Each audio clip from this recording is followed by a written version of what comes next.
Festa e shpresës dhe ringjalljes Pashkët u kremtua nga besimtarë të shumtë me stadin e së shtunës në katedralen e Shën Nikodë në Lezhë, ku mbaj dhe mesha shenjtë.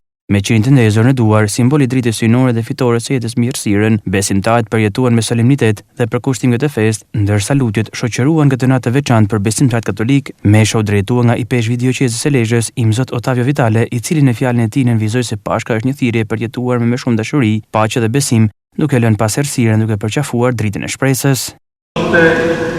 Dërmjet të errësirës së natës që dritës së shpresës ne kremtojmë gjallin e Zotit tonë Jezu Krishti. Është një natë e veçantë, një natë që ndryshon gjithçka, sepse ne të shohim se vdekja nuk ka fund për jetën, se dashuria për Zotit është më e fuqishme se çdo frikë dhe çdo errësi.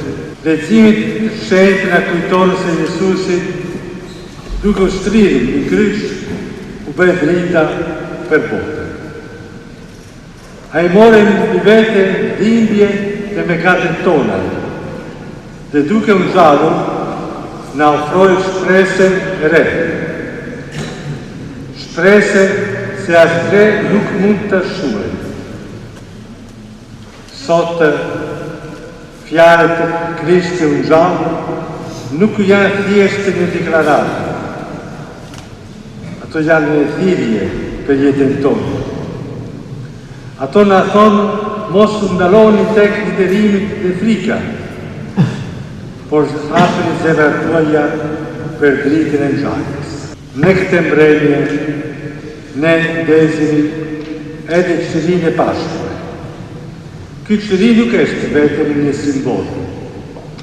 Ai është një kujtesë e qartë se Jezusi është drita e botës. Drita që nuk shuhet dot. Çdo herë që ne afrohemi tek kjo dritë, të gjithë ne ftohemi të rrim pas errësirën e mëkateve, dhe të shkojmë drejt jetës së re për që Krishti na ofron. Pashka nuk është një kujtim e së kaluarës, por një ftesë e gjallë për të jetuar sot me gëzimin dhe besimin. Gjallja e Jezusit nuk është larg nesh.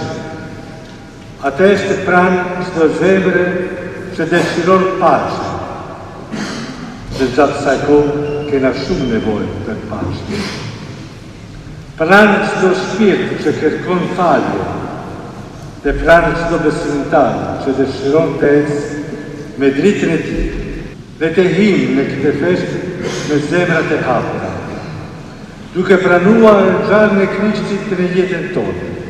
Kremtimet e Pashkës vijojnë gjatë ditës sotme me aktivitete fetare, duke përforcuar mesazhin e ringjalljes dhe unitetit në komunitet.